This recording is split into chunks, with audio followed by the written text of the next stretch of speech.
Kuya Penny, kayo po ang reporter na naka-assign dito mula sa ABS-CBN. Yeah. From the ABS-CBN Ano ang sasabihin po ninyo? and Channel 13. Ito po yung ating napag-alaman sa oras na ito na merong aksidente, naipit yung itik. At ang nangyari sa itik ay hindi siya nakalipad. So ang nangyari ngayon ay nirescue ng isang helicopter.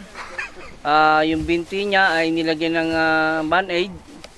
Yung pala, band-aid lang pala makakaling sa kanya. So sa right now, ngayon yung itik ay kinain ng aso.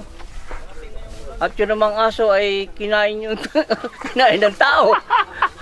Ito, kilala niyo po itong artista na to. Artista to sa Pilipinas eh. Pepot!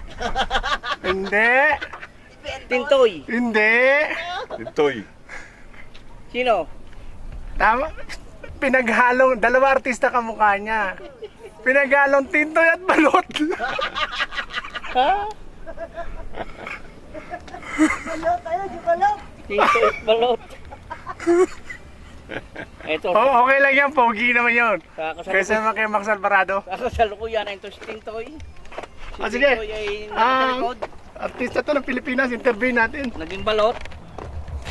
Mang Tintoy, ang ganda po ng gupit ninyo. Gusto ko ng gupit na yan. Saan po pa magpapagupit?